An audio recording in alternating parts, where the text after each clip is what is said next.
Hello everyone, and welcome to a New Year's episode of Legacy of the Rimlen. At least I think it's the first episode we're posting this year.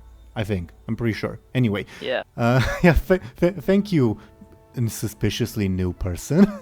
On that note, who might this pink-haired individual be, I wonder? Hi, I'm Izvir. You might know me by the name of Milo, which is what I used until, well, kind of the end of the year. My online presence had a bit of a update, so change of name and change of avatar. But yeah, still the same person, and still playing the same character. Yeah. Thank you very, very much, Izvir. But yes, dear viewers, on that note, Izvir's links have been updated. We'll obviously talk more about those when we get to the self-promo section, but do check the description and obviously the end of this video if you want to check Izvir out for their updated links and all that. And on that note, I realized I forgot to actually display them on screen. I'll improvise something when we get there, but yeah, anyway. Last time, bunch of stuff happened, as usual. Before we get into that, as usual, let's have these people introduce themselves. Dice decided we're going alphabetical, so I guess that means we're starting with Dely. Dely, could you please babble on about yourself and what you're doing? And who you're playing and all that? Absolutely. Hello everyone, I'm Dely, and as usual I'm playing as Muninn, the traveling scholar from Brightland, recently turned as Oracle of Acesius, and general troublemaker before and after, you know? So yeah. Very excited to dispatch of all of these people soon. Yeah.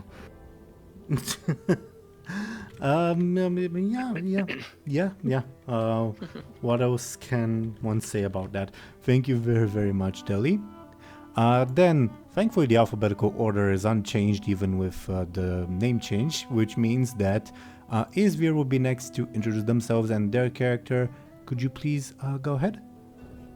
I'm Izvir. I am playing Miroslav, who is the carriage driver of Lady Ophelia, and at the moment the one person trying to not kill people. Is Anghel trying to kill people? I mean, I guess he's trying to kill killed the chef. somebody already. Oh, right. And he is fighting. But not innocent people. Whatever that means. Yeah. Self-defense, that's the legal term, Okay. I guess. I am the only one not fighting right now, because the person that I managed to stop from fighting is now being attacked by Muninn, which Miroslav does not like and does not approve of. And yeah, right now he has to decide between helping Anghel in his defense or going against Muninn. Probably gonna help Anghel though. Okay, great. We'll hold you to that. Well, or at least Show&Tell and Dely will. Yeah. Thank you very, very much, Izvir. And then, speaking of course, we would have Show&Tell. Could you please go ahead and introduce yourself and your character? Yes, hi, I'm Show&Tell. I'll be playing as Anghel, who's a meat peasant boy, and also he's currently killing, I guess. But he's not doing it because he wants to kill, I guess. He just wants to. Well, maybe because it's been a while. Yes, Anghel did kill more than someone. They killed 3 people at least. But the really? I don't remember. two random soldiers and Piroshka. But Okay. the random soldiers he just flung away, didn't notice that they died. And Piroshka he just slammed like, get off of me, and again didn't notice that she died. So Yeah, He's completely innocent in all of this, as you can see. Of course. Okay, just accidental murder. I'm sorry. Yeah.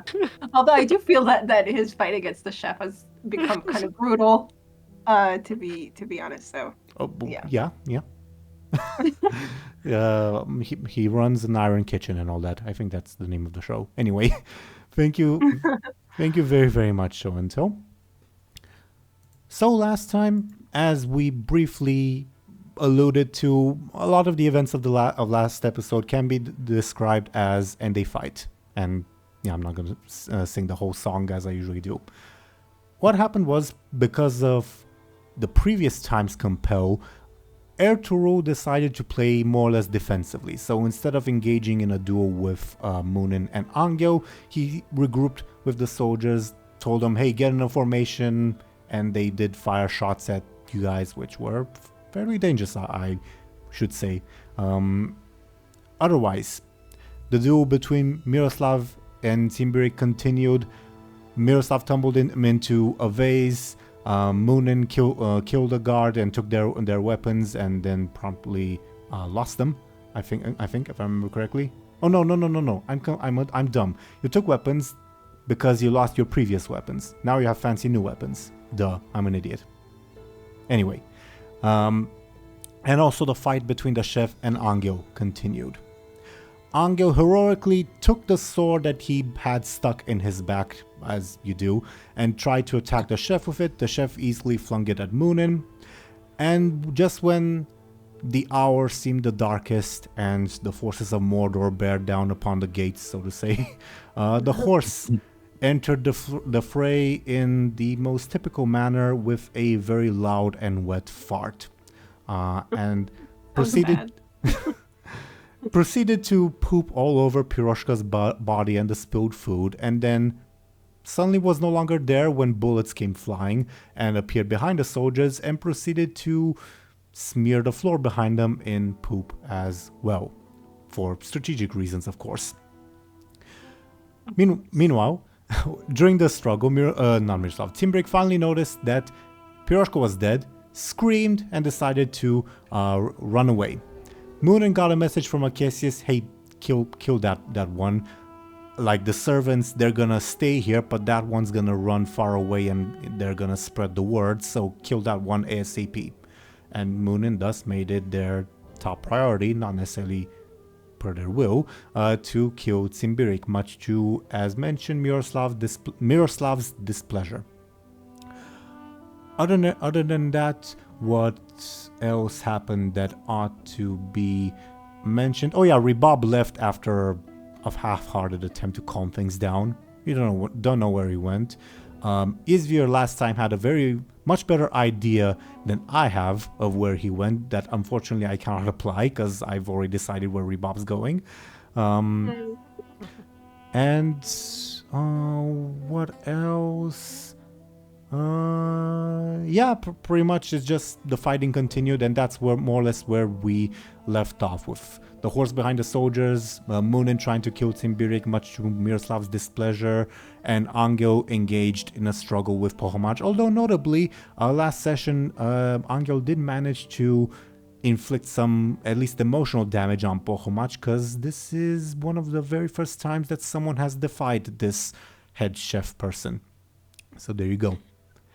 So, as I go and turn on the background music, we do have a little bit of housekeeping to deal with.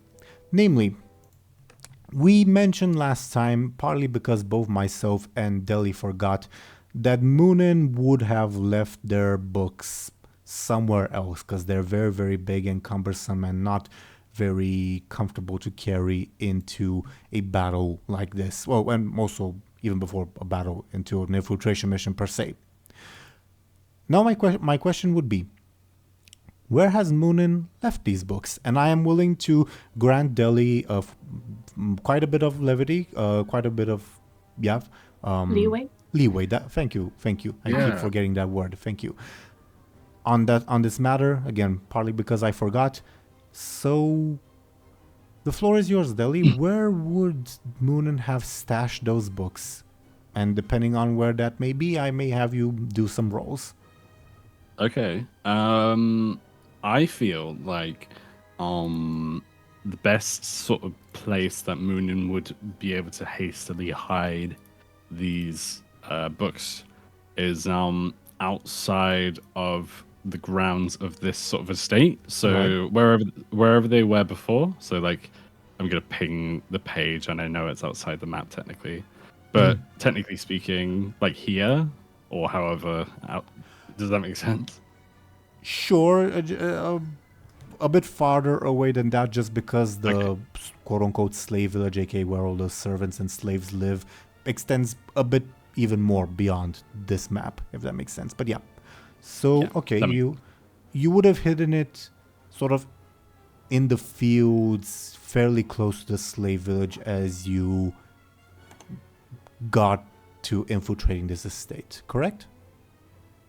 Yeah, that's correct. Or I feel like that's the case. And I feel like just for a bit of additional context, because it has been a while. Yeah. The estate does border the town itself on the like prim and proper side. You didn't come in through the prim and proper side. You came in from the slave and servant side, which doesn't enter into the town, but rather extends into the fields, and there's sort of an open boundary, so to say. Okay.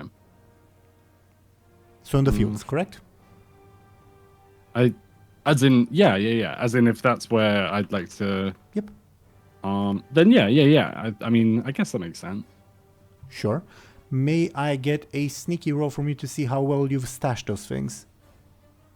Absolutely. There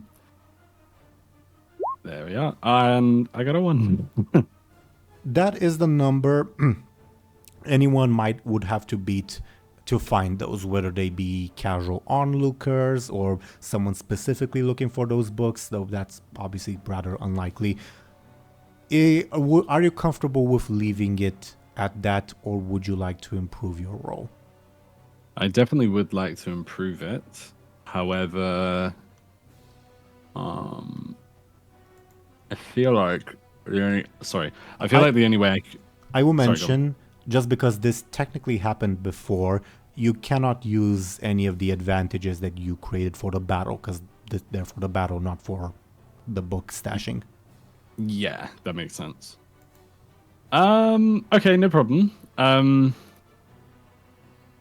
I feel like maybe I'm just opening myself up to it though.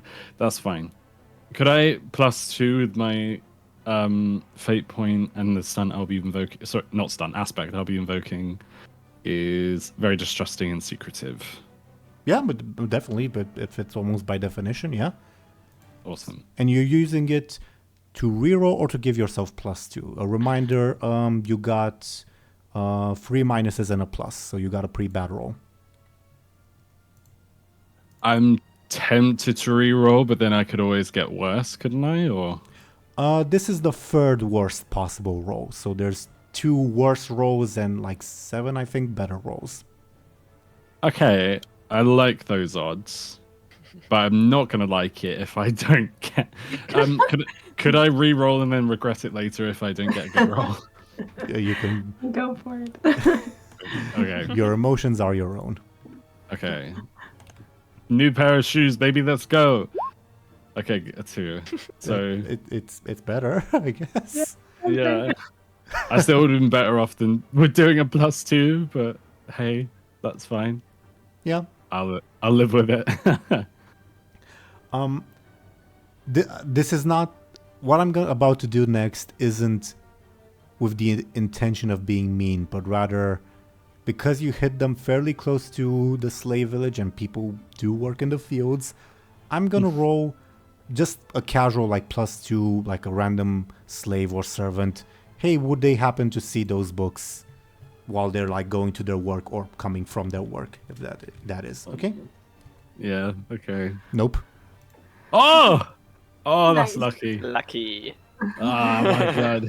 That's where all the luck went. Not in my role, but against the other person's role. That works. As I'm not saying this because I plan to. I think I actually don't really plan to do this at the moment, at least. My mind may change, but of course, I may roll more in the future, TLDR. Depending on how the story goes, how much time passes, and all that. Currently, like, this battle has only lasted like a couple minutes, so there wouldn't be time for me to roll again. But, yeah, don't dilly-dally, TLDR. Okay. So we gotta kill these people quick, is what you're saying. Sure. Yeah. I'm not saying you should do anything. That was your interpretation. Yeah, that's how I heard it. Okay. So, is there? I guess it might be a good idea to do a brief, like our brief warm up, since it has been a while since our last session. Just a brief one. As usual, I ask everyone, "Hey, what's going through your characters' minds?" to like get in the mood of the story, so to say. Deli, since we've been focusing on Muninn, would you like to go first and tell us how you're feeling? Well, Muninn's feeling, rather. Yeah, absolutely. I think Muninn is definitely eager to get out of here. Like, they are getting a little bit tired, I think, emotionally and physically tired, because as much as they're gonna follow the as much as they're gonna do as Akessius says and at least try to kill not everyone, because obviously Anghel and Miroslav is not included For now. for now, as well as a few other people. That was a joke above board. I feel like I need to make that clear. Yeah. Yeah, 'cause it's not. Start sweating. Well, yeah, they're a little bit impatient, I think, and they're very eager to. I think they're a little bit cocky. They're not very. Excuse me. They're not very worried. I think they're just more worried about. I think they're just more eager. Like, they're not worried. They're eager. Yeah, that makes sense to me. Yeah, thank you, Deli, for that. Yeah. Show&Tell and Izvir, which of you would like to go next, I suppose? I can appoint one of you, but yeah. I don't mind going, like, or Yeah, you go. okay. So Anghel is currently. I mean, I don't remember exactly what he did the last thing. Like, the last thing that he did. The last thing he did was push back against Pohomachi's strength, the chef person, which shocked the chef person. Oh, right, Yeah. right, okay. And that was like the last blow. Yeah. Okay, cool. So I guess I mean, I think he's kind of in a frenzy. It feels like he's a little bit too much into it. Because Pohomachi, or whatever his name is, You got it, yeah. is he's a strong opponent, you know, and like he really needs to fight all the way. Yeah. I would say so, yeah.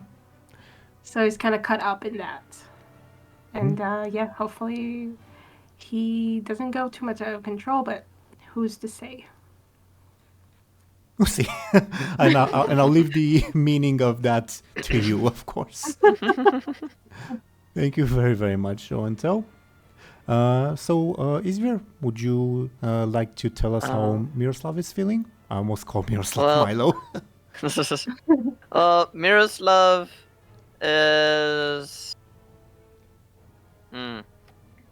very unhappy with the situation. And like he has a feeling that it isn't Muninn's wish to kill everyone, but he does not like what he sees of Muninn's or Acacius's Influence? power. Hmm. Yeah, influence power over Muninn. He has his thoughts about that. But also he, or maybe because of that, he doesn't really want to go against Muninn, even though he very much doesn't approve of Muninn killing the guy that didn't want to fight anymore. Oh yeah. So he will probably still try to go and help Anghel instead of trying to keep Muninn from doing as he was ordered. Hmm? As Miroslav does know how bad masters can become if you don't do as they order. Oh damn. I didn't even consider that. Yeah. So That's yeah. actually quite, yeah. On that, Um, yeah. Go ahead. So yeah, Miroslav is. He might tell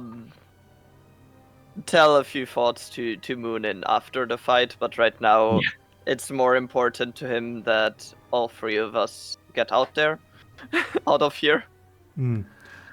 What So, I meant to ask, Izvir, especially since you have a good memory, do you remember if Muninn or Dely said that, oh yeah, I have to kill everyone, or if they just said, oh, I have to kill Timbirik? Like, do you remember? Yeah.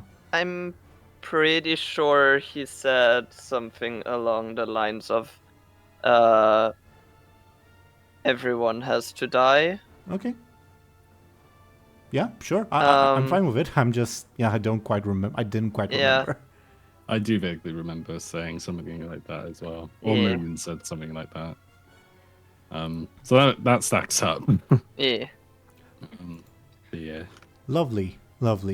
Okay. So I guess in the initiative order, we're going to start with the horse. Horse's turn.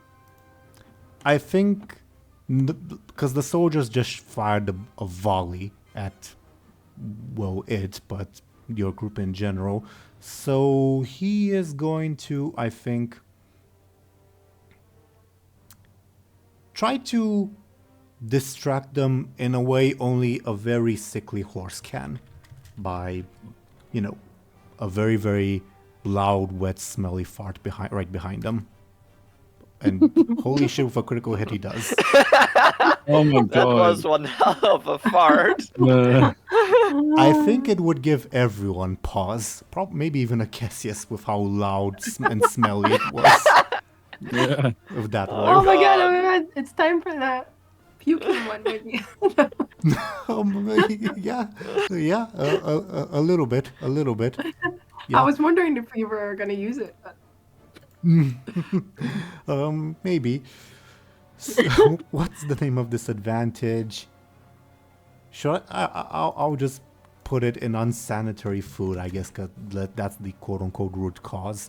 And of course, you guys, but especially Anghel, can use that advantage. Okay. Brilliant. Oh my god. As at least the soldiers turn to look at what happened right behind them. I'll leave your guys' reactions up to you. Timbirik is undeterred. He's running for his life, so he doesn't react to this. Pohomach does and says, "Not more. This is a dining room, you idiots." Oh my god. I feel for this guy at this point. Really? Yeah. We're messing up his dining room. It's not I his guess. technically, but Well, I guess. Ertuğrul will spend his turn trying to get the soldiers to focus back, reload, and create an advantage to, shooting and fighting properly. And with that roll, he definitely does. Oh shit. Yeah, 2 charges aren't also ready for combat, I guess. That was Okay. unfortunate for you guys. For now, at least, he's distracted for this specific turn. Leaving it, Miroslav, it is your turn. Yeah. So Miroslav would make his way towards Anghel.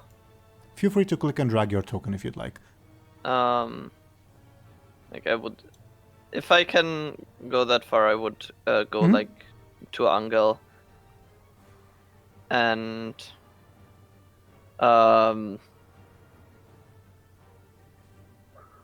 try to. I would just basically assist Anghel for now because he's just like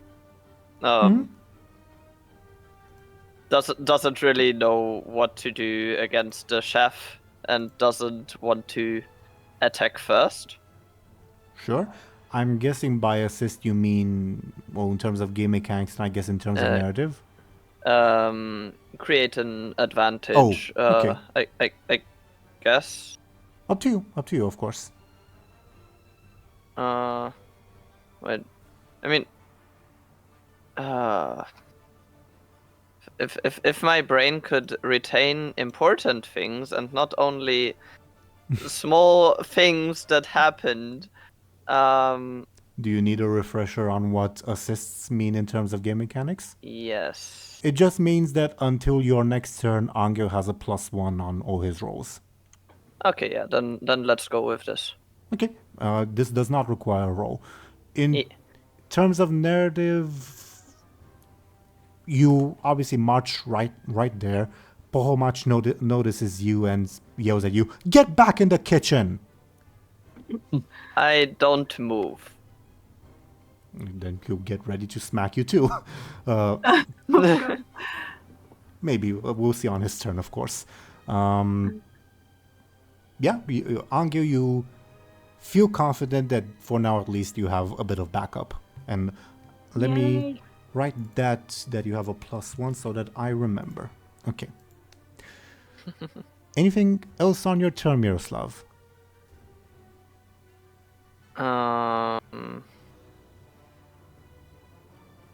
No. Okay. Then it is up to Muninn. Muninn, this person is screaming in terror, trying to run away from you just as you've stabbed their leg. I believe, from what I remember, that you were both on the ground. Yeah, because you got shot at. Yeah. Oh, he stumbled, you got shot at. Okay. Do I... Sorry to... Do I have... I can't remember if you mentioned, do I have my daggers or no? You do. Okay. I thought you did say that. Yes, So I there was a bit of a continuity glitch. You had daggers before, threw them away, and you got new ones. You have the new ones. The one that you threw away was the one that the Blood Lady took from your weapons and you got back from her, and that one is that one you threw against the wall, and now you have the two from the soldier. Mm-hmm.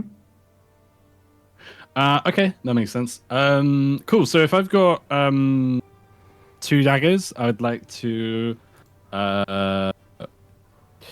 just fucking, as you know, because that sounds forceful. I'd like to stab this guy as many times as possible, just to get him to die as quickly as possible. Oh, God. Like one after the other, you know. Okay. Yeah. Does sound like a quick attack. That's what I forgot to do. I forgot to open Timbiric's character sheet so I know his stats. Not that he's particularly skilled, but sure. Okay. Give me a quick attack and I'll roll to defend. Okay. Does my stunt apply as well? The +2 daggers and stuff. It is on quick attacks, correct?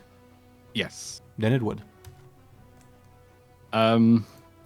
So I got an 8. 6-6. Oh, you got an 8, right? With your stunt.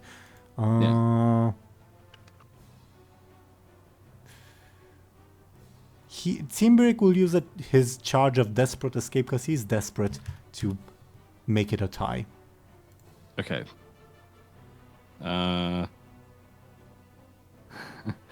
I we'll have to leave that, I think, right?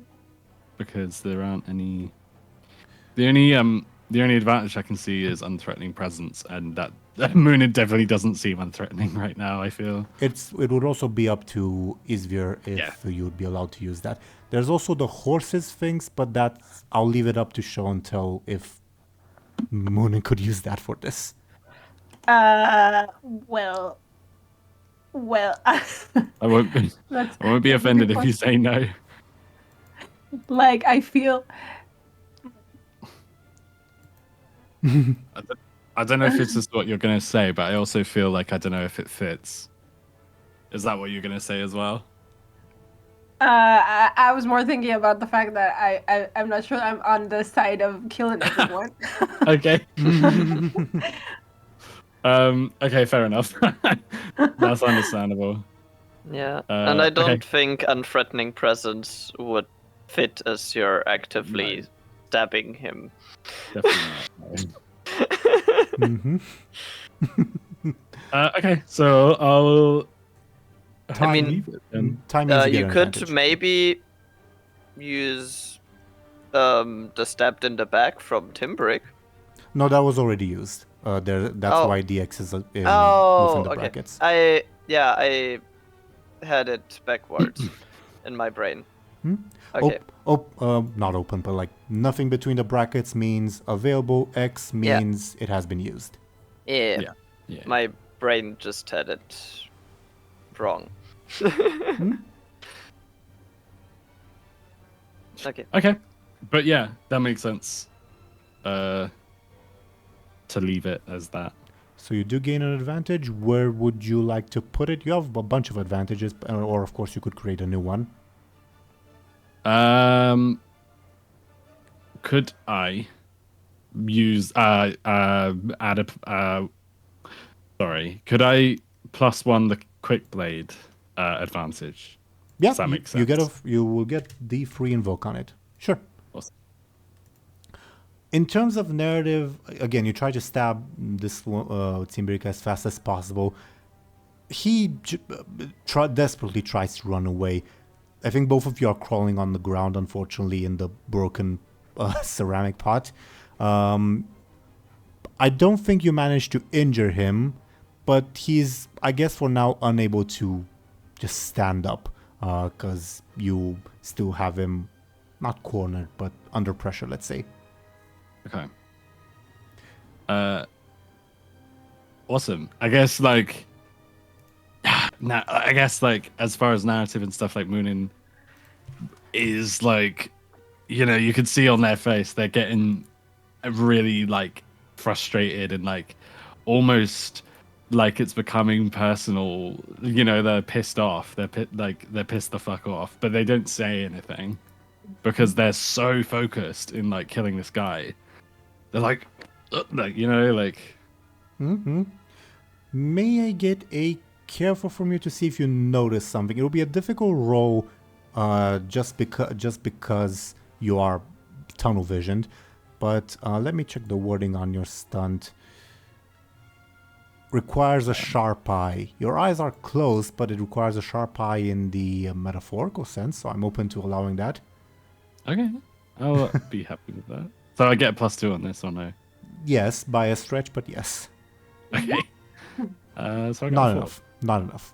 Ah, that's a shame. Okay. Cool. Anything else on your turn? I don't think so.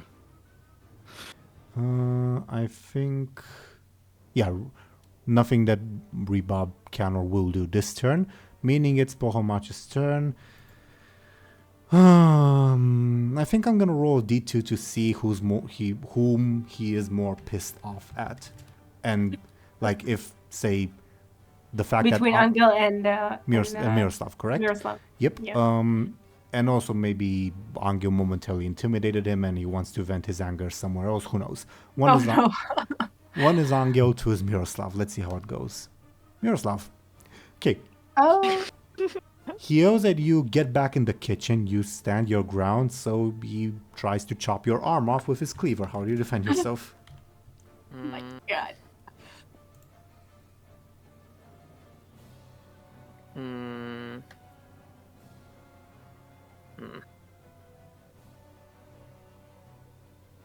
lunges at you, just for clarity's sake, because Yeah. I'm guessing you're not right in his face.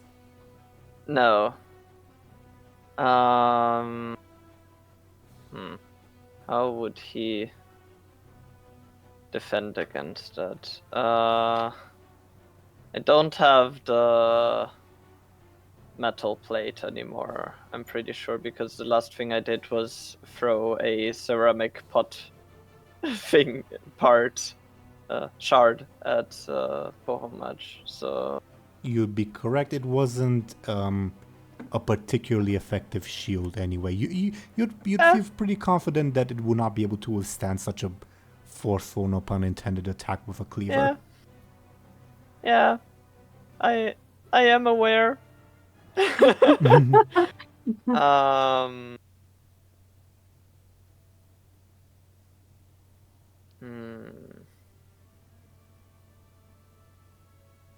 Could he try to like sidestep? Yeah, you could if you want to.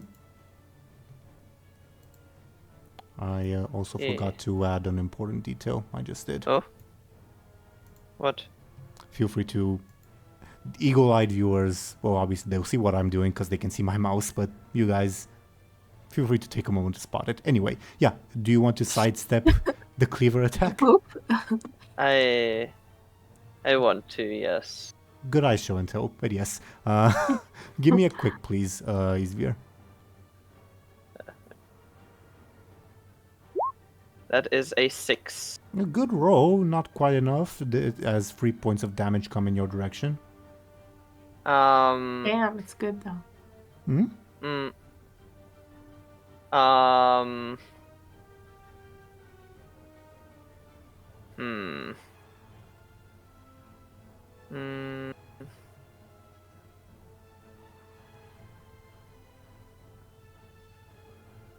Would it be okay if I used unsanitary food? Show and tell. Sure. Yeah.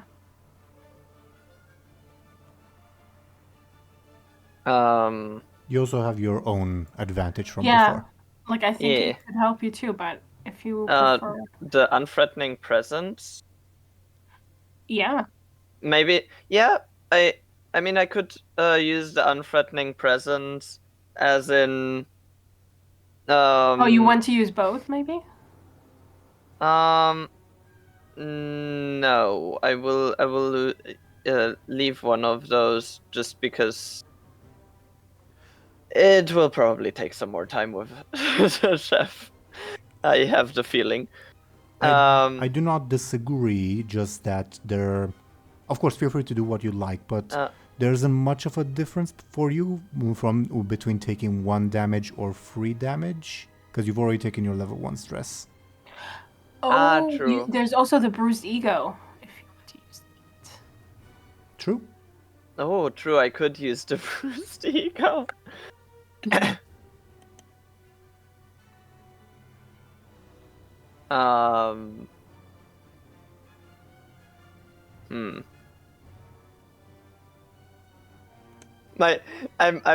just trying to decide whether I want to do that or whether I just take my level 3 stress. I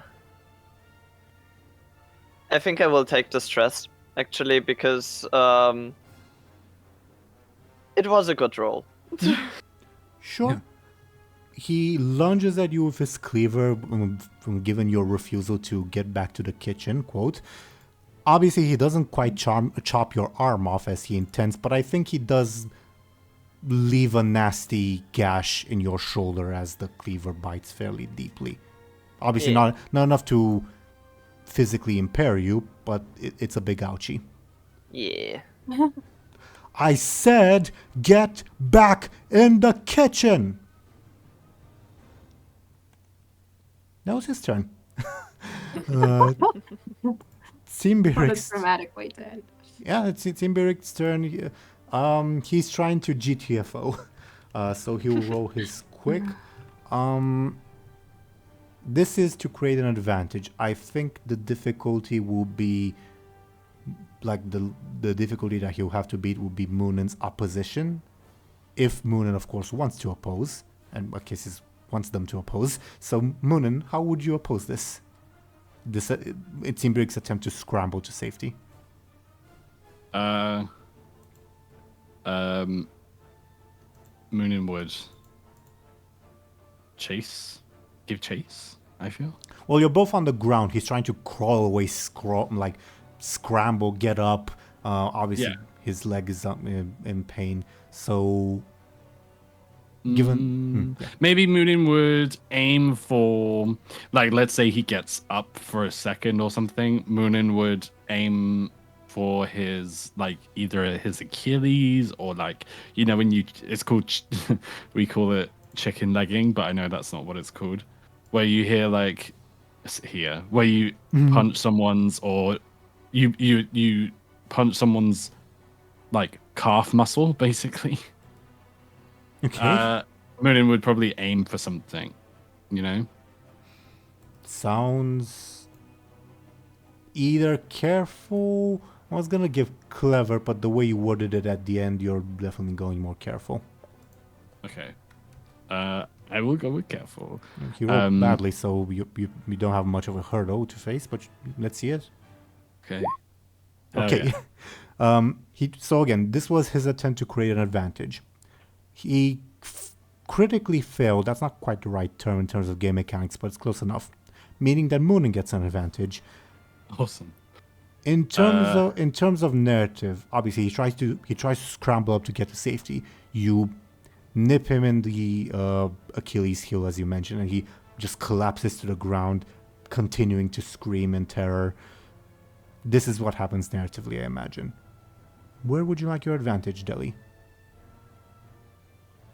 Excuse me, pardon me. It's probably outmaneuvered, perhaps.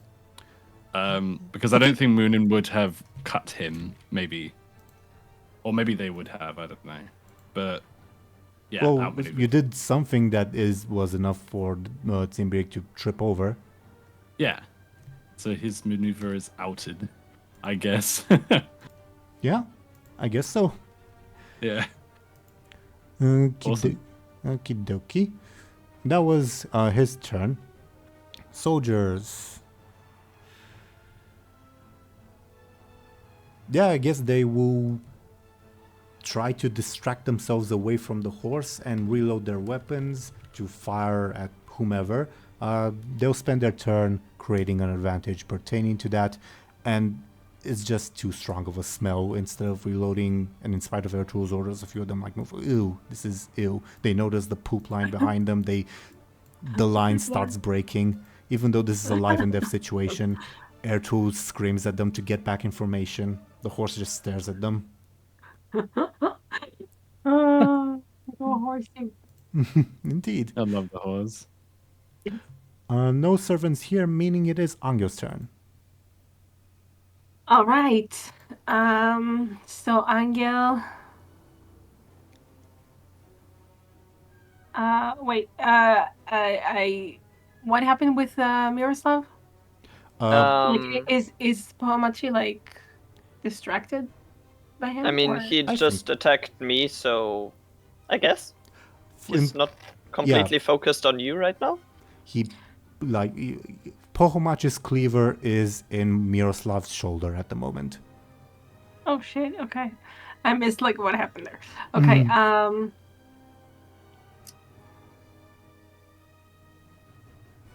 I guess, like, I'm trying to imagine if Anghel, like, his back is not turned to Anghel, right?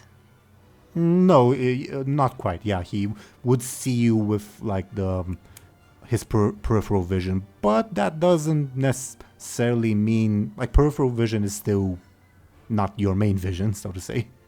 Mm-hmm. Yeah, so I guess Anghel just, rushes him, I guess. Does that Are make you my question would be, are you trying to like take advantage of his distraction, or like rushing in trying to save your friend? Well, I'm maybe I'm putting words in your mouth when I say friend, but you know. I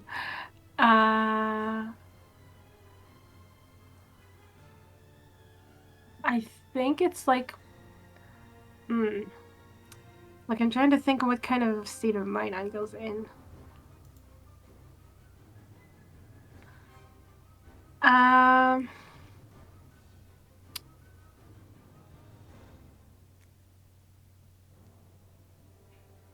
it kind of be both? Like I think he's too much of a, caught up kind of in the fight.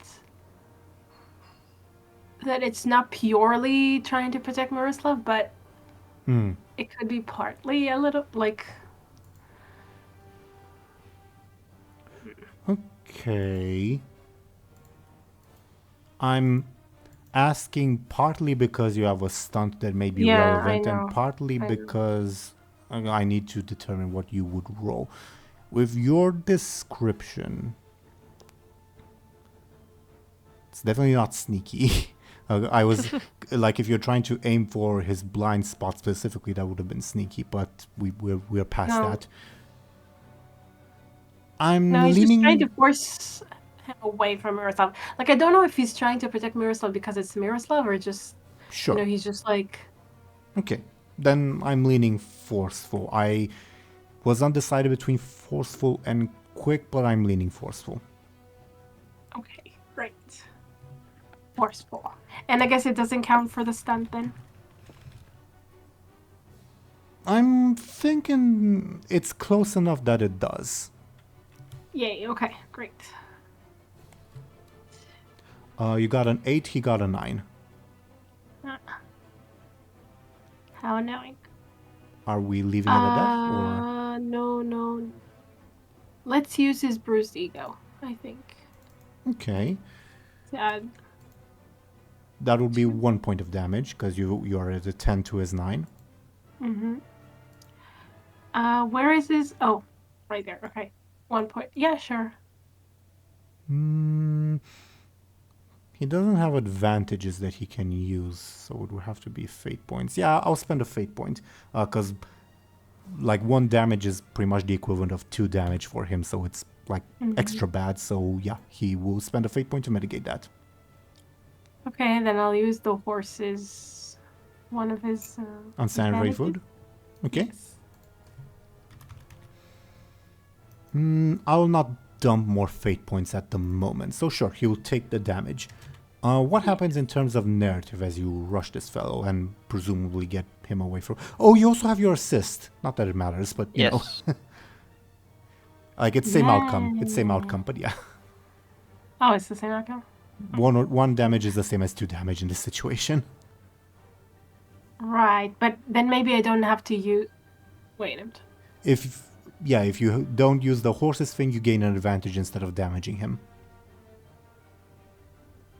Oh, I see. Okay. So we'll do it with the damage. Okay. So again, what happens in terms of narrative as you rush this giant as he just struck Miroslav with a cleaver? What happened? Oh, well, it's a little damage. I don't know. I guess he just kind of moves him away from Miroslav a little bit. I'm trying to think if maybe he lets go of his cleaver or pulls the cleaver out of Miroslav. I don't know which is better. I'm open for either choice. I mean, I think it's better if he lets go of the weapon. Yeah, I'm down with it. Okay, awesome. Yeah. You tackle him, push him away from Miroslav. He is too shocked and enraged to like verbally respond, at least coherently. So yeah. Anything else on your turn?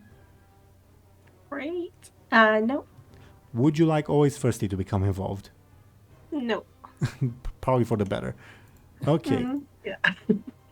Okie dokie. Top of the round would be the horse's turn.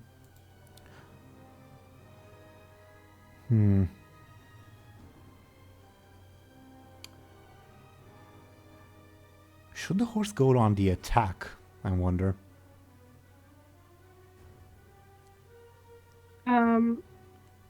what way? Yeah, actually, yeah, I'll consult with you, Show&Tell, because he's technically your companion, for lack of a better term. I was thinking of the right word to use there.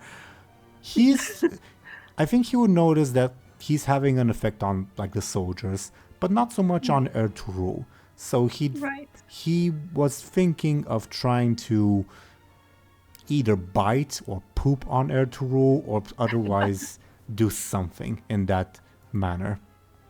Or, of course, he could just focus on, like, general distraction efforts. That would be cool, but his strongest, how's it called? Approach? Approach is the technical term, yeah? Is sneaky, right? Yes. Well, sneaky or quick. But he's not in his quick form, so to say. He's in his sneaky form. You're right. Yeah. So, I mean, if he finds a way to do it sneakily, then yeah, that would be cool to try, I guess. Okay. He'll certainly try. Yeah, I think...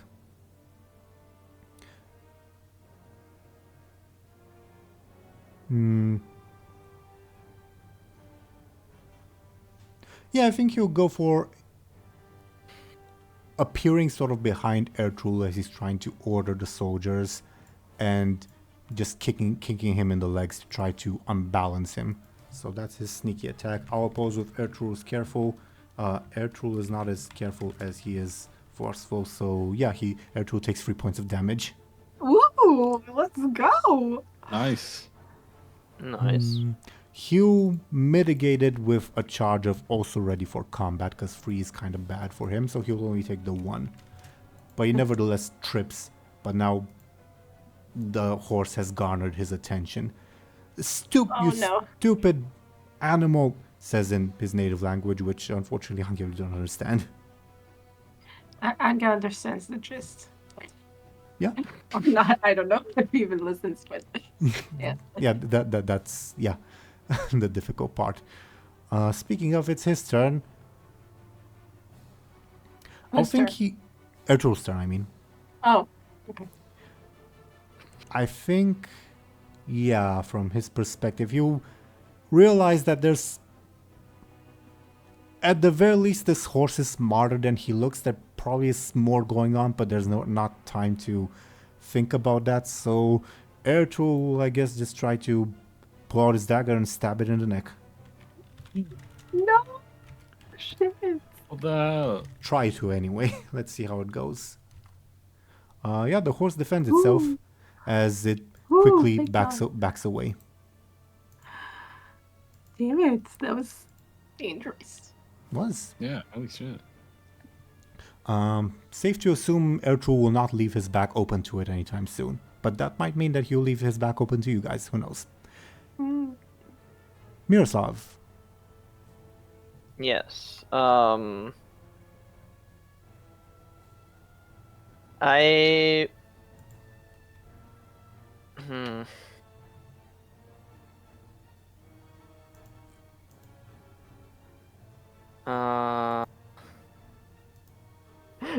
had an idea, then I looked at my flashy and was like,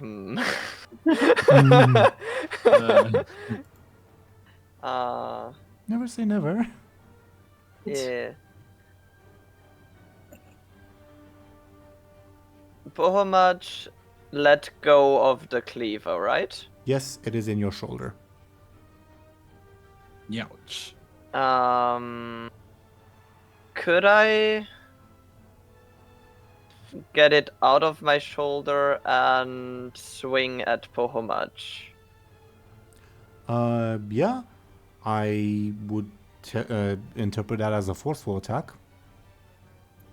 Sure. Sure, we're going with that. Let me think. So he was currently being tackled by Anghel. What's his... Yeah, I guess he'll try to defend by just being the mountain of a man that he is, and yeah, you don't do well with a 0 to a 9. Oh, God. Oh no. I would like to use one of my fate points to reroll. keep in mind your best possible roll is a 6. A 6 to a Yes. 9 is the same result as a 0 to a 9. That's also shit. fair.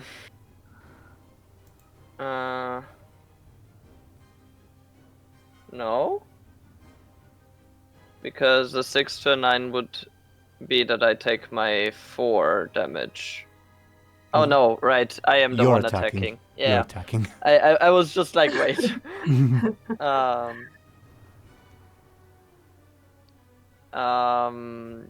Yeah. I will leave it at that. Miroslav is trying Oh god. to. I feel bad. It's the first time he is actually attacking somebody that sees him as a slave. Hmm? So What is- obviously he is very shaken up. Mhm. Oh, yeah. What exactly did he do? Like, what He was took the attack? cleaver out of his shoulder and basically Oh, nice. attacked Pohomach. Try Mhm. to anyway. Tried Yeah. to, but Well- yeah, as I said, he is very not feeling well. Hmm? Yeah. Yeah. I think what happens is okay, you take the cleaver out, the big ouchie. You're Yeah. as you mentioned, you're not at your 100%. You, I think, awkwardly try to lunge at Pohomach, but because of the massive difference in the roll, I think you're just too slow and physically weak at the moment. So he just grabs your arm, takes the cleaver, and pushes you away, Yeah. returning us Oh, more or less to well. the status quo. Yeah. Yeah. Worth a shot. He also I gains the tried. advantage, but yeah. I was asking because I think that it might, draw, Angel's attention or like focus him a little on something other than the fight or something. Like Sure. to notice that, Miroslav is there. Of course, you can play your character how you wish, Show&Tell. It's just that with a difference of 0 to 9, this probably happened very, very quickly. I mean, you probably Oh, I still get it. heard like Miroslav's cry of pain when he jabbed the cleaver out of his shoulder, but Yeah, I'm just saying like, yeah, okay. I mean, because like Angel's right there, so even yeah. Also, Miroslav is terrified right now. Yeah. From a narrative perspective. Okay, we'll see. I guess. Understandable. Understandable. Anything else on your turn? No. Muninn.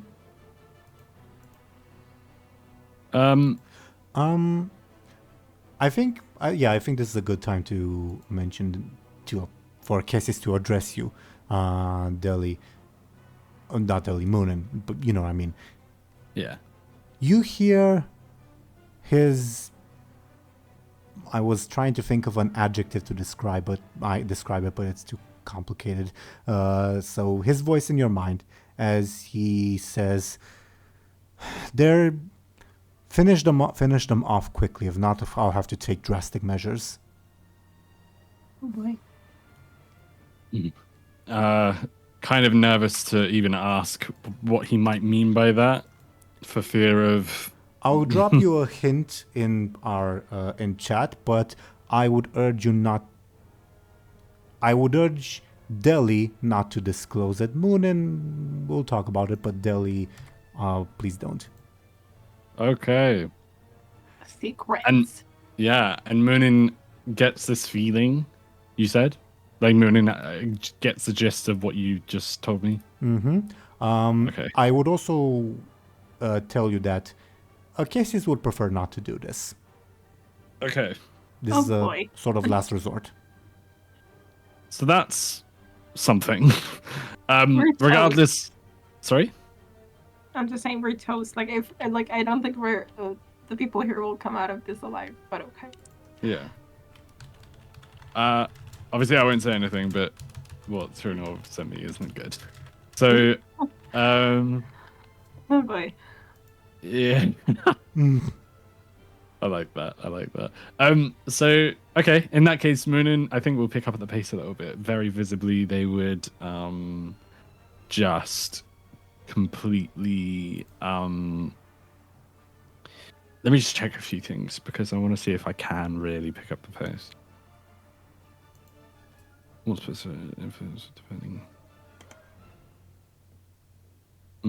Okay. I think I'll leave that for someone else, to be honest. So the person that I'm currently stabbing, and I think I would honestly just keep doing that. So like the same as before. So they would like slice. They were careful when trying to. They were being precise when cutting this guy's Achilles, but now that he's back on the ground, I assume, Muninn would just start slicing again. Yeah, this sounds forceful. Forceful? What if it was like very quick stabbing? Like Yeah. they're trying to dispatch frantic part. Yeah, emphasizing that. Yeah, I'm sure. Yeah, because very frantic almost because they are a little. There's probably a little bit of fear in there actually. So they are like, oh my god, like they seemed determined before, but now they're actually getting a little bit anxious. So yeah. Yeah, give me a quick. Timbrick in an absolute just panic will try to swat you away again, just acting on instinct, not strategy. He got a 3. Okay, if my stunt still applies, I will have a 7. Oh, the dagger stunt? Yeah, 7. Yeah. Timbrick doesn't have any more advantages. How would he take 7?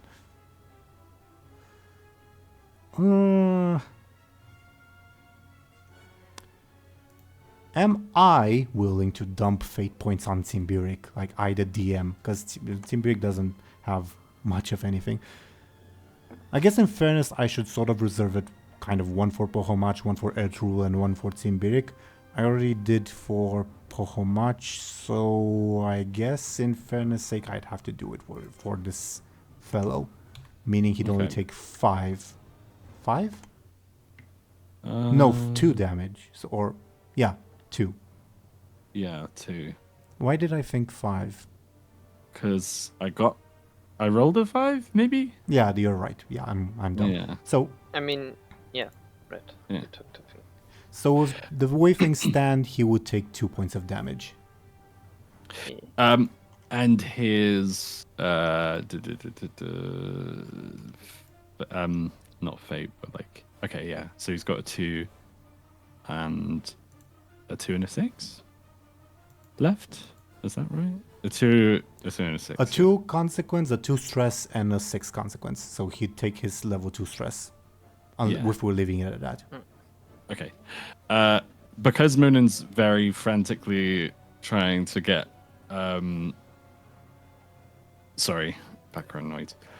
Because Muninn's trying to be very efficient or frantic or however you want to put it, I think I'd like to use Quick Blade 2 plus 2. Okay. And then could I also use Outmaneuvered? Would that work, do you think? Yeah, I'm fine with it. Okay, I'd like to do that as well, please, to plus 2. 6. So yeah. Yeah, I guess you'll have to take his level 6 consequence. What's his level 6 consequence? Again, it's like a crippling injury. Severed tendons or maybe severed arteries or something. Yeah, sure. I don't quite know enough about anatomy to make a proper judgment call, but I would agree with my limited knowledge. That's bad. Yeah, it's pretty bad. Yeah, and just a gush of blood probably flies in your face, Deli, not Deli, Muninn, as you continue your butchery. Yeah. He screams in terror as he does. Can I get another careful to see if you notice something? Again, your stunt will apply. Yes. Meanwhile, Muninn is still looking very terrified. Not terrified, anxious. but also kind of maniacal. Mm-hmm. I got a 7. Yeah, for 7 I can tell you, Timbrick has no tongue. Oh, my god. Okay. since when? Since always. Well, Yeah, I always guess as he in didn't- as far as you've met him, you know. He never spoke, I guess. He just screamed. Oh, I Oh, feel damn. bad. Now you Okay. feel bad after you stabbed him. Yeah. Maybe. Yeah. This is a lot to take in. Moon would feel a little bit guilty, I think. They'd be fiendish, anxious, and guilty all at Well, once. damn, very And- and complex feelings. Yeah, I feel that all culminate, and as they're stabbing, they just go like, ah! like that. They just start wailing and screaming. Wow. Yeah, fair enough, fair enough. That said, I guess his orders still stand. And- Oh, for sure. And his justification for them, even if, yeah. Okay. Anything else on your turn, Muninn? I don't think so. Okay. Rebob. Is this the turn? Oh, I forgot to count it. Let me look at my notes if it's this turn or next turn. It will be next turn. Okay. But let me change the number on that. Okay. So Rebob doesn't do anything this turn. Pomach, cleaver in hand. Miroslav has been swatted to the side. From Pohomach's point of view, Miroslav has probably gone back to the kitchen. Well, at least, you know, until he looks again.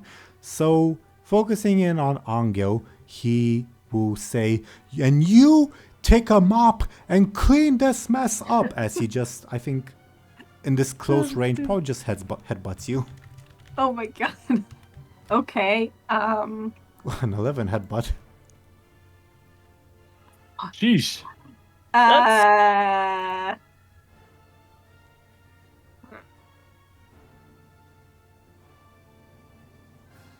Well, I guess this is bad.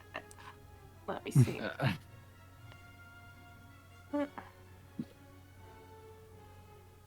Yeah, technically 11 is enough to knock you out. Obviously, this would be assuming you would roll a 0, which you probably won't.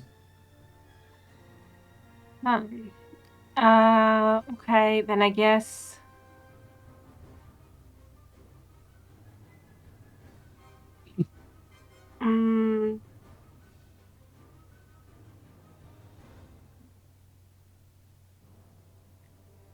Is it forceful to kind of accept the blow with his hands though? Like bring it up his well, hands? I think it is quite forceful, yeah. Okay. Okay, so then let's go with that. Only 4 points of damage, but only 4. Mm, The bad news is there's no real difference for you if Yeah, it's that's- 4, 3, or 2, or 1, yeah. Back foot. If I do 2.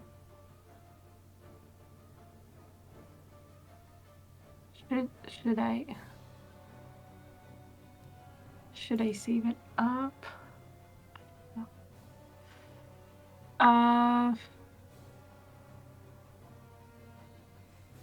All right. You know what I'll Well- do? Pohomach will use his advantage to make it 6. He's angry. What? Okay.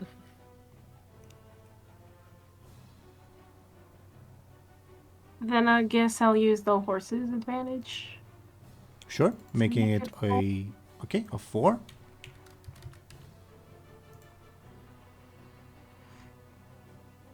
Anything else, or? Although that's kind of stupid. Whatever. Okay. No, I guess that's it. Okay. For 4, what's a concussion? Is it? Do you guys think it's level 4 worthy, or would be rather kind of level 6 worthy?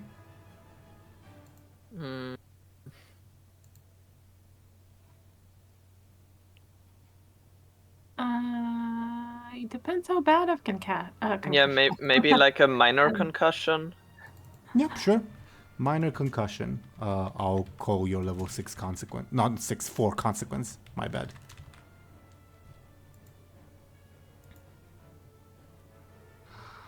This is looking really bad. God. Yes. Right. Yeah. He headbutts you as you're like pushing against him, probably breaking your momentum and I imagine making you stagger back a little. Well, if you can focus enough to see, you can probably determine that his next move will probably be to attack you with his cleaver. Okay, great. Okay. That was Pohomash's turn. Deli, are you back with us? I don't think so. They have written very quick burp and not yet Okay. anything after. I'll add Deli in chat. Let us know But when you... Go ahead. just because Delhi isn't the next one. Well, the next one is Simbirik, and I need... right. The issue is that... Right, yeah. Yeah.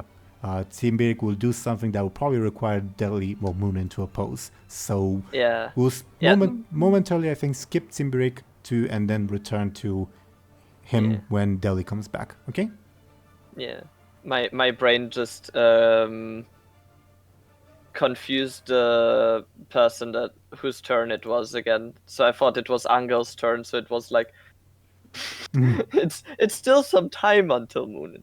But yeah, it makes sense with Timberrick. The soldiers finished reloading. Who are they gonna shoot at? Technically they can at all 3 of you, so I'll roll a number. 1 is Anghel, 2 is... Actually, they're not going to shoot at Muninn just because Deli's not here. For simplicity's sake. Not fair. Okay. If you really want to, they can shoot at Muninn next turn. No, next time anyway. Okay. I will survive until. Hello. Oh, welcome back, Deli. Now now maybe they'll shoot at you. But you came back just Just in no, time to be possibly shot at. Okay, I mean, I guess I'll be right back then. No. Since Deli's back, we'll resume with the sort of chronological order of events, meaning instead of the soldier's turn, it will be Timbirik's turn. Timbirik, guess he'll frantically try to kick you in the face, Muninn, to try to get you to back off. How do you defend yourself? I think this is an attack if it wasn't obvious. Yes, yeah. I think probably by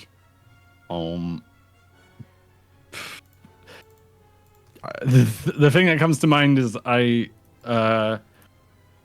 position my dagger towards his foot, so if he tries to kick me, I like stab his foot. Sounds silly, I know. No, not necessarily. Just let me think. Yeah, I guess it's careful. Yeah, I think so. Yeah, I don't think it's very clever. But I will roll a careful. How do you take 3 points of damage? I guess. What, as in like mechanically? Yeah. How else? I guess now I thought it was even mechanically or narratively. I would have to take my level 4, right? Because my stress is full. Yeah, I guess your only other option would be either Izvir lends you unthreatening presence, or you use Timbirik's consequence, but only to reroll because there's no difference between 1 or 3 damage. So.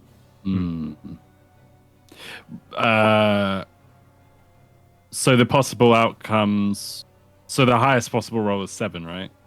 Yeah. Or not? Okay. Yes. So, I wouldn't mind re-rolling. So I would invoke Severed Arteries to re-roll. Yeah. Let's see it. Okay. I wouldn't mind doing that. Thank you for reminding me that was an option. Well, I'm always down for gambling. Yeah. Okay, I'm gonna reroll now. Okay. We have 1 point of damage, so no difference, really. Could I borrow some points, please, Izvir? Yeah, I think.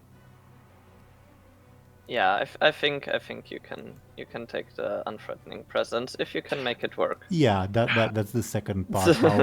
How would you make That's it part work? Maybe.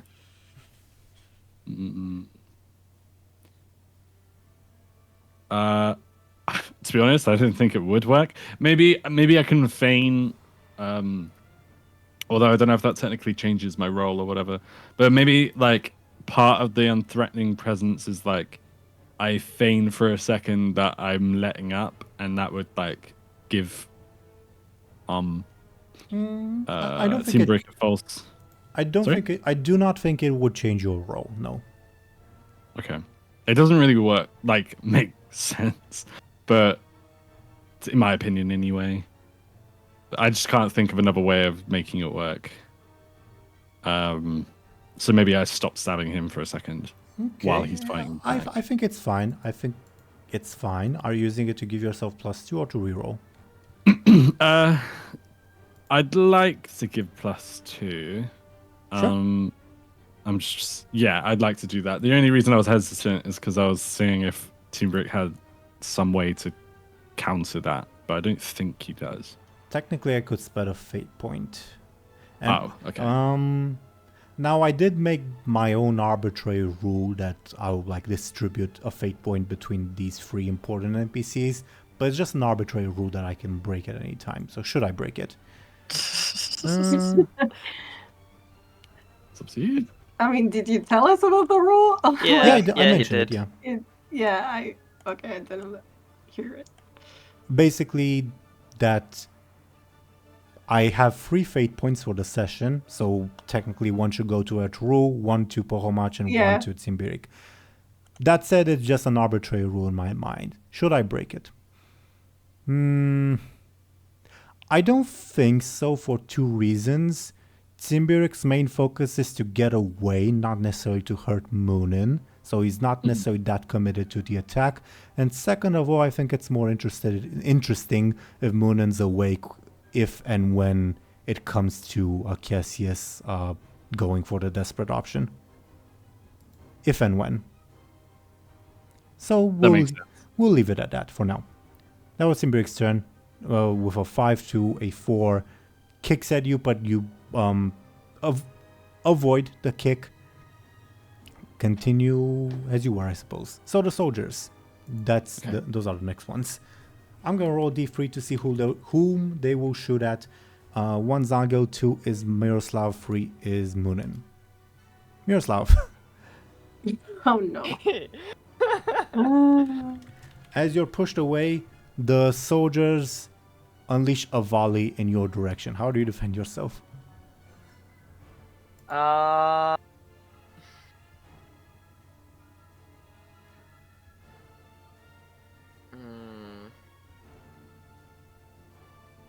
Can I let myself fall to the floor? Okay. Because they probably are not shooting at my feet. Yeah, can see it as clever or careful. I would take clever then. Let's see it. A tie means the soldiers get an advantage. Yeah, I don't think I want to spend a fate point on them. So they'll get a charge on their discipline maneuvers, which Roll20 still highlights that I've somehow spelled incorrectly, and I'm giving up on it. Okay. Awesome. Anghel, your turn. Yay! Okay, Anghel, through his concussion. Ugh. Bullets just flew in between you and Pohomach, like Western style. I imagine neither of the two of you focused on it as like the camera zooms in on your eyes.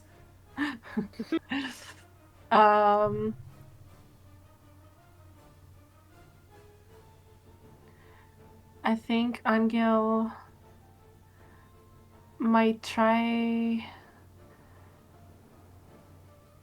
to kick the cleaver out of his hands, maybe? Yeah, sounds careful or forceful, I guess. Leaning towards Forceful. I'm leaning towards careful, but sure, let's see it. This is Uh, wait, before you do. Is this an attack or an advantage?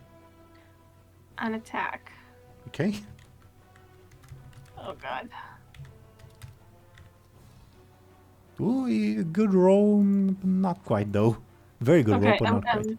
I'm gonna use a fate point. I just need. Oh, I can use it with an advantage, right? Yep, Righteous Fury. makes sense to me. Brings us to a tie. Okay, and then maybe I'll also use the horses. Unsanitary food. They are used up. Oh, are you spending a fate With point? a fate point, with another fate point. I mean. Okay. Happy to see you dump fate points, yeah. Maybe 2 points of damage coming towards Bohomach. I was debating whether to use your minor concussion, but he won't. I think he'll save that for the potential killing blow. Yeah, shit. We're totally dying. We'll see. Oh no. So, as things stand, you deal 2 points of damage to the fellow. Are we leaving it at that? Yeah. Okay. Take it as his level 3 stress. But yeah, you do drop, kick the cleaver out of his hand, martial arts style, all that. It goes flying. Maybe it will hit a soldier, who knows. But for the moment, you seem to have the advantage. For the moment. Oh boy. Can I ask the horse work on some advantage? Like when it's its turn? Yeah, Or- this is more of an above-board thing rather than an in-character thing. So yeah, the horse will direct its efforts towards doing that. We'll see if it's Okay, allowed to do so, thank but yeah. Okay, great. Anything else on your turn? No. Okay. Would you like always thirsty to become involved? Nope. Okay. Top of the round. Do we have time to go for one more round? I guess if we're quick about it, it could happen. What do you all think? Let's do it. Sure. I mean, I vote yes anyway. Yeah. Okay. Sure, I at the very least will try to be more on the quick side about it. Okay, horse will spend its turn. It's been instinctively directed to create an advantage. I guess it will try once again to empty what else is left of its bowels, if there even is anything. Well, it's enough for one advantage, but at this point the soldiers are kind of used to it. So they're just mildly unnerved. Ertuğrul on his turn. He's still, yeah. I think he's had enough. He'll try to shoot the horse. How dare he? The horse defends itself. Go. Ertuğrul, I think he's irate. He will spend. That's 1 damage. 3. Yeah, he'll spend 3 advantages to deal 5 damage to the horse. Oh my god, okay. I mean, would you rather he spend 3 advantages on you guys? I Fair don't point. know. You don't know. The horse seems. 1 second, sorry. The horse seems mythical, but we kind of are, aren't we? Actually, Except for me, yes. I suppose. I mean, Anghel isn't using any mythical thing, I think, at the moment. Either way, Wait, is Palmati? Oh wait, no. We don't have the ladle, do we? you do not. And Bohomach is not a magical creature to be affected by the ladle anyway. Yeah, right. I forgot. Yeah. Okay. But You do, I imagine, notice. Ertru pulls out his pistol, shoots the horse. The horse lets out a neigh of pain as it has been grazed by the bullet. Not quite quick enough to dodge this time. Oh. Oh, Ertru, for the moment, hopes that this will scare the horse away. that's sad. Miroslav. I'm still outside of Pohomach's vision, right? Debatable. He's looking at Anghel, but if you're not like behind I him, mean, he's not expecting me to be there anymore, probably not. is what you said. Probably not. Yeah.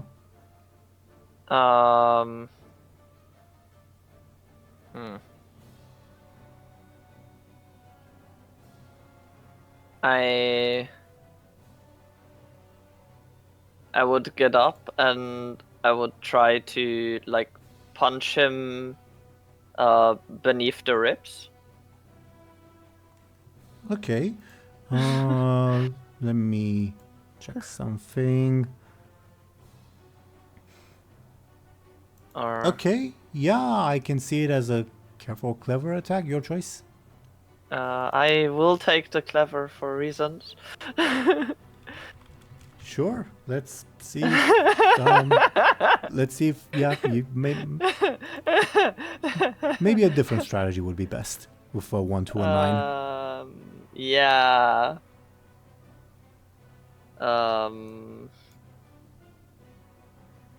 Do you I will not go into spoilers because one of us has not seen that movie, but Izvir, have you seen Star Wars Episode 3? 10 years ago or something? There's a scene where a character kicks something metallic and screams in pain because they just kicked something metallic. I imagine that's kind of what happens with these rolls. You try to punch Pohomach in the ribs and you just hurt your own hand.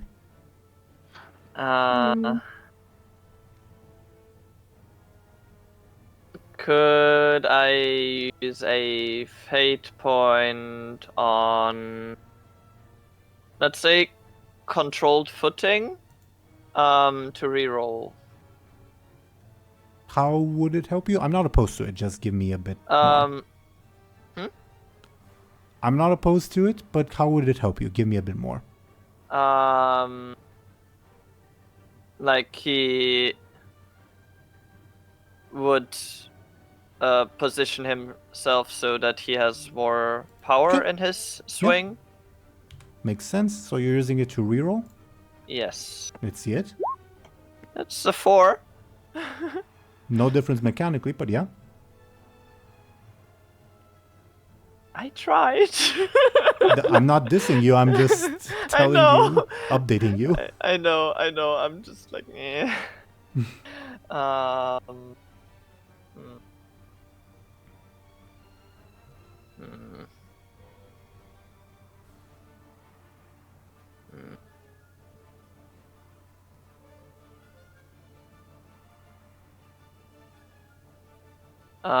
That means he will probably get an advantage, right?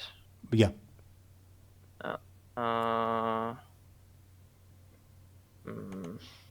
Can I stop him from doing that? Don't think so. You'd have to get a 7 at least to stop him. Yeah, that's the thing. So I would have to at least use 2 more things. Or get extremely lucky, yeah. Yeah. Nah, I guess I'd let him have the advantage. Sure. Yeah, you uppercut him like just below the ribs, expecting, okay, this is his weakness, and you feel like you've just punched a rock as you just hurt your fist. He doesn't even flinch. Okay. Anything else on your turn? No. I don't think there is much I can do other than that. Yeah. If there's no... Go ahead. Actually, he would with as stable a voice as he can, tell Pohumaj, you don't have a right to order me around. But I imagine because of the massive difference in role, it comes more across more like Yeah. you don't have the Yeah, right. basically. He's terrified. He's just trying his best to kind of Well, try to appear strong. He's just failing Oh, very badly. if Anghel wasn't Yeah. concussed, he would be touched by the efforts. Yeah. Anything else? Nope. Nothing else. Muninn. Muninn is gonna try and let this guy sleep forever by I'm just checking a few things before I do anything. Could Muninn blind this guy using my stunt? So by this guy I mean Timbrick. Blinding light Wait. once per. Yeah, but it is your stunt, so I think you'd blind almost everyone in this room for the moment.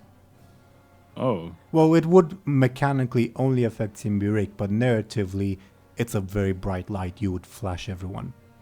okay, that's fine. I as long as it's because I know mechanically it won't affect anyone else, but even narratively, I feel like Muninn's desperate. Like if they are gonna affect everyone else, like by everyone else, I mean Miroslav and Anghel. Even if it blinds them for a second, like it's worth it to try and get this job done quickly because the alternative is not good. Mm-hmm. So Muninn, in desperation, uses blinds Teambrick with their stunt, and there was a way. Sorry if it's just obviously I'm a bit rusty. There's a way to do something because I've done it before, but I don't think I'll be able to do it now, and it was like really effective. And I'm being unspecific because I can't even exactly remember what I did. But for now, effective in killing people. For now, I'm just going to use my stunt blinding light to hopefully attack this guy as well with, like, carry on with my onslaught of daggers. Like, I need to kill this guy just so I can get on with the next guy. Like, I need to be quick. Mm-hmm. Yeah, give me a quick. You need 4 damage to dispatch Timbrick. Okay. With my quick daggers as well. Oh, yeah, with your stunt, correct? Okay. I think that might have been it. I think it was like before I did something crazy by like ignoring damage and also using my quick dagger stunt. I think that might have been it. So I got 6 anyway. Yeah, more than enough. Assuming you go for the kill, not for the knockout. Yes. Okay, so no need for me to write a level 2 consequence. Feel free to briefly describe how you dispatch this fellow. Okay. So Muninn in absolute turmoil because of so many mixed emotions is like, they're thinking, I need to get this, like, I need to basically save my friends is at the end of the day, even if it means killing everyone else. Mm-hmm. So they just scream like, ah! Like that, like really loud. And then they just like absolutely just like, they're stabbing this guy in the back. They're just trying to stab his heart. Like they're like going for the neck and everything until this guy just stops moving. And Yeah. I think you probably, just in terms of narrative, you probably stab until he's already past the point where he stops moving. So I'm overkilling just because it. you're so frantic, I mean. Yeah. That makes sense. Sure. Either way, for everyone in the room, there's a bright flash of light that momentarily, at the very least, startles you. Yeah. Anything else on your turn? I don't think so. I think Munin's just like realizes, oh my god, this guy died like 50 stabs ago. And then they like get up and like they're like looking around the room. And while everyone else is blinded, they're like using this as an opportunity to like suss out the next target. But obviously, mechanically, nothing else happens. Obviously. Okay. What I just rolled is for Rebob's turn, because he comes in. This is what I had in mind. Probably not better than what Milo had in mind. He comes in from this entrance, doesn't quite enter the room, and takes advantage of Munin's flash of light to toss all of you your weapons. So Muninn, your spear, Anghel, your ladle, and Miroslav, your skinning knife. Yes! Yay! Doesn't What help a us with legend. things anyway.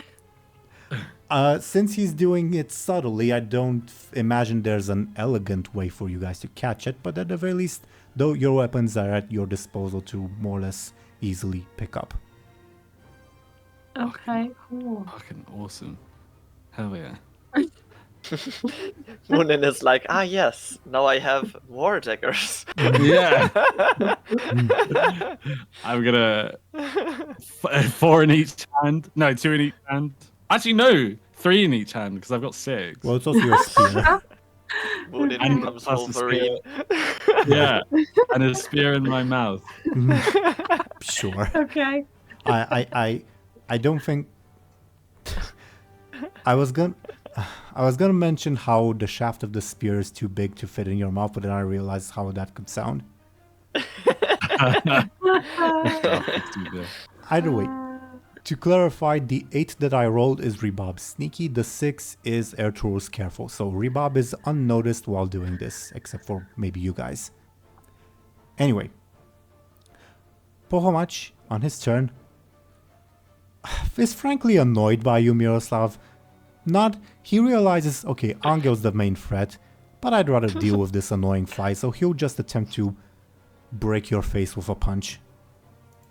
Fair. Oh god. Not even verbalizing anything, just get out of my way. How do you find yourself?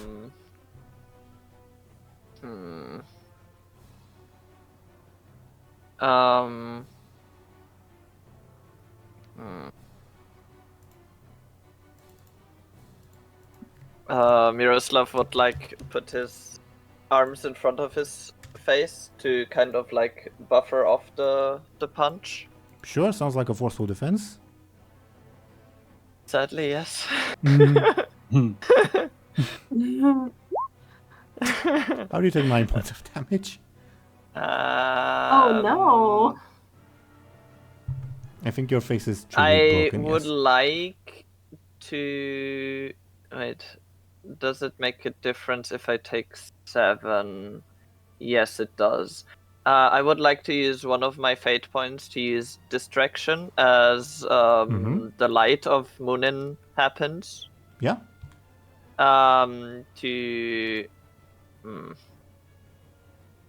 Yeah, I think take the +2. Making it a 7. Are we... Yeah. Let me know if we were leaving it at that, or...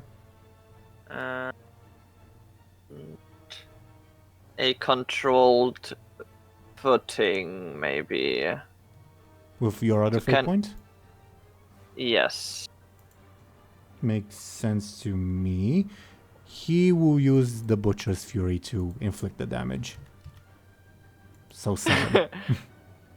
So still 7.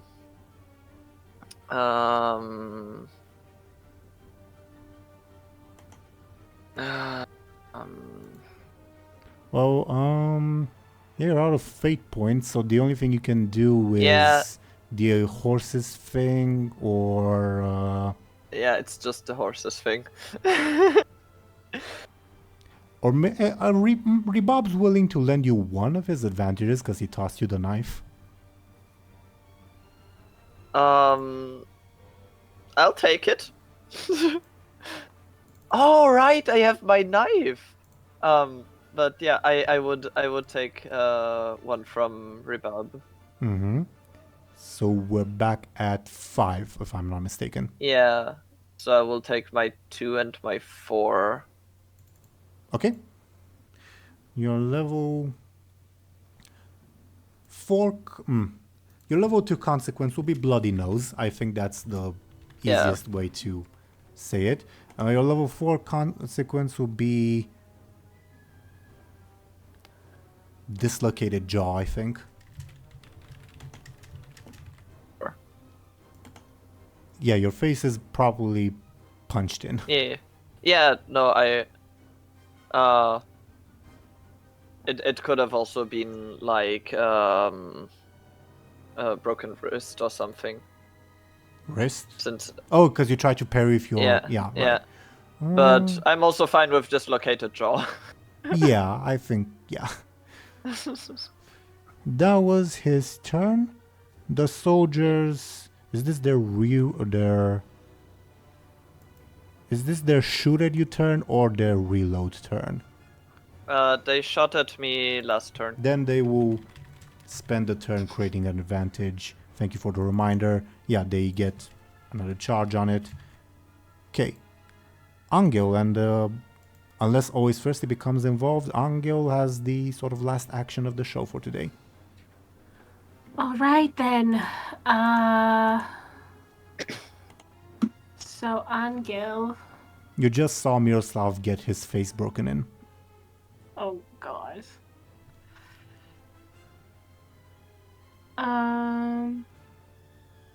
The Lado is not gonna help.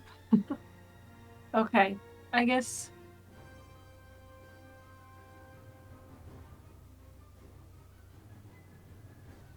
If it's in there, I guess not though.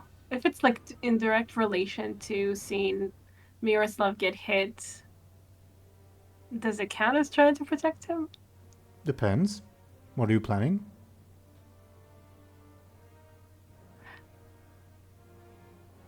I guess just trying to, to get Pohomachi's attention back on Anghel, I guess. Okay, sounds flashy, but is this an advantage or? No, like by an attack. Yeah, I don't know. I don't know if I can like break it Well, down, let's but- take it one step at a time. Anghel just saw Miroslav get hurt. What's he doing? Yeah. Let's take it one step at a time, and we can workshop the fact of, does this include the fact that he's trying to protect Miroslav or not? We can do that later. Okay? Okay. Then I guess he just doesn't really think about it. He just rushes in again, and I don't know. Like, how did the Pomachi attack? Punch. Like with a head? Oh, with a punch. So maybe Anghel tries to punch him. I Okay. guess. And you mentioned that you're not really thinking of anything, so the fact that Miroslav got hurt doesn't affect your judgment? It's like, he sees that and then he like attacks because that happens. Okay. I'm willing to lend you the stunt, so to say. Yeah? Yeah, sounds like a forceful attack. Okay. 7 to a 7, so a tie. Okay, well, I'll use my last fight point. Well, I'll use the horse's advantage Mm-hmm. first. And then also the fate point. Good thinking, because he'd have to take a level 6. Was there? Yeah, there's no real... there's no real difference, kind of, because like one more hit and he's out anyway, so he's not gonna try to mitigate it anymore. So yeah, you inflict a level 6 consequence on him. What's the level 6 consequence? Again, it's like a crippling injury or something that really affects his sense of self, so to say.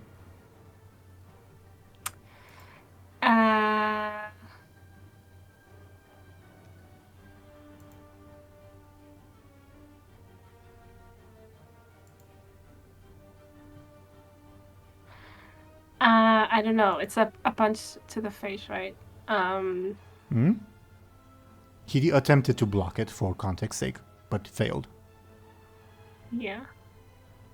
So, like...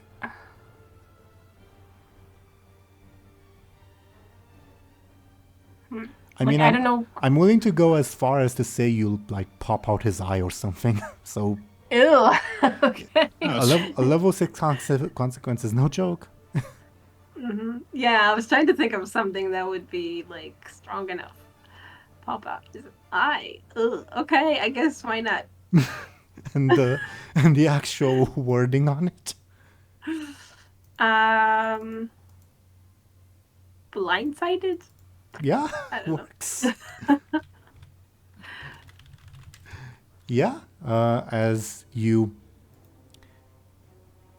Just as he broke Miroslav's face, you lunge in to break his face, only you aim a little bit too high and obviously do that. Ugh. Okay. He, for the first time in this session, lets out a scream of pain for very obvious reasons, which is unusual coming from him. Maybe hopefully this will also like encourage Miroslav a little, because Miroslav, I think you were wavering a bit in character. I mean, Yeah. We're all worse for wear, to be honest. yeah, this battle really is kind of on a knife's edge. Ertrul was... And we haven't done anything with Ertrul, yeah. We'll see how it goes. So, this is where we cap off this session, unless there's anything else, correct? So yeah, anything else on your turn, Show&Tell? No. Do you want the Hoist Firstly to become involved? No. I leave us to, to end on the eye-popping image. Yeah, I sort of imagine he's always first. He has just been hiding behind the couch, occasionally peering out, like letting out a silent cheer or a cringe whenever something good or bad happens to Anghel. Now this one is a ooh, that kind of expression. Okay. Thoughts on today's episode, everyone? It was so much fun to get back into it. It's been a while. Hell yeah, it was. I agree. I feel like it always is. Yeah. It is. But it was a fun, especially, it was a fun session today. Yeah. I just really love, I mean, I love all the sessions, but the sessions when when it's just fighting, they just you don't have to, no, that's not true. You do have to think, but it's just, Yeah, it's like a different kind of thinking Yeah. than when we have outside of combat yeah, things. for sure. Yeah. Hmm? I really, as much as I hate having low rolls, I love how much sense it makes for Miroslav to have a really hard time, because of course his past is kind of not helping him right now. yeah, and, it does make but sense. I'm proud of him for trying. Yeah. Left him. I just don't think it. I know it. If Miroslav weren't here, you Anghel and Muninn would not have you would not be doing as well. And That's for sure. and again, this fight is kind of balancing on a metaphorical knife's edge. Ertrul is doing better than, because he's unhurt, but there's also the horse. Pohomach is one hit away from being gone, so is Anghel and Miroslav, where... Yeah. Uh, Yeah, it's bad. Now, Izvir, just because you haven't been with us for that long, just for a bit of context, what happens when a player is knocked out of combat? You almost always depends on the specific situation. I very rarely, if ever, outright kill a player character. Usually it's either okay, they're knocked out, but if their companions win, then they're fine. Or it's a, how about I give you a Faustian choice? Like, hey, Yeah. you can... Like you did with Anghel when he was down. And fight against... What was it? Where he was poisoned. Poison? Yeah. Did that happen with Anghel? No, I don't think that happened with Anghel, because everyone else kept Anghel alive with compels. But True. It happened. It happened with Illona. That's the whole reason she got like her soul stolen, because she resorted on a Faustian bargain to avoid getting eaten by wolves. Yeah. Okay. But we'll deal with it if and when we get to it. For your sake, hopefully not, but you never know. We will see. But at least now we have our weapons again. Yeah. Yeah, I don't feel any stronger, but it's something. If only Pohomach was like a minotaur or something. Acts like one anyway. And Arthur is also just a person, right? As far as you know, yeah. Almost certainly, yeah. Fine. Okay. Anything else we ought to discuss before we go into our usual shoutouts? We'll have to be reminded again for the thing in the... Oh, the possession, the thing that we Piroshka has something in her pocket. Yes. I don't know. Yeah. I'm not sure I'm going to remind you anymore of that because this was like the third time or fourth, I think. Oh my god, someone remember. I will probably remember, but my character doesn't know. Oh, that's fine. That's fine. Just remind me. But yeah. It's perfectly fine to say as Izvir, not as Miroslav. Yeah. Yeah. Okay. Well then, dear viewers, thank you for watching and listening to us. Let's see what these people are up to. Apparently, we're going to start with Izvir. Izvir, while you talk, I need to correct the links on screen because those are not your correct links. I forgot to update that. But please talk about yourself while I write the correct thing on screen. Yeah. I'm Izvir, or is virtually a goblin. I am a goblin doll VTuber and I stream on Twitch. Most of the time I do art. On Fridays, 12 a.m., so noon, Central European time, I play Anno 1800 with 3 friends. The Baldur's Gate campaign that we wanted to start, that I talked about last time, has not started yet. We will see when it does, because there was some IRL things with the other players, so we will see. When those things get sorted, then the Baldur's Gate campaign might become a thing. Looking forward to it. Well, obviously Baldur's Gate is a very, very long-term project, so to say. Yeah. Okay.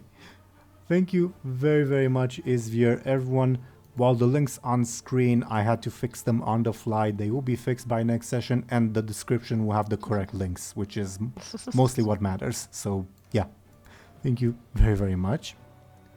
Then, according to the dice, we would have Show and Tell. Could you please go ahead and talk about yourself and what you're doing? Yes. Hi, I'm Show&Tell. And I have channels on which I react to shows, mostly anime, both on YouTube and Patreon. And you can check it out if you want. Indeed. Thank you very, very much, Show and Tell. Then, of course, we would have Deli. Could you please go ahead and talk about yourself and what you're doing? Yeah, absolutely. Hello, everyone. I'm Deli. I am a mushroom VTuber on Twitch.tv. You can find me there on my card on screen, and you can also find me on Blue Sky and my Discord server. Streaming's a little bit slow at the moment, but I do stream variety. And by slow, I mean non-existent. But as soon as I get back onto streaming, you can say hi if you like. Looking forward to that, definitely. Thank you very, very much, Deli. And I, dear viewers, was your Dungeon Master, Game Master Teeironor. I do this series, it's a lot of fun, as always. I also do another series. We managed to record some episodes, like in this January. Hopefully more will come. I'll let you all know on the places. You can follow me on Blue Sky, technically also on Twitter, but on Twitter I'll just be posting announcements. I won't be interacting on Twitter because screw that platform. Anyway, other than that, thank you as usual, dear viewers, for watching and listening to us. Should be back next week. I'll let you all know on the places if for whatever reason we have to delay an episode or yeah. And we'll see you when we'll see you.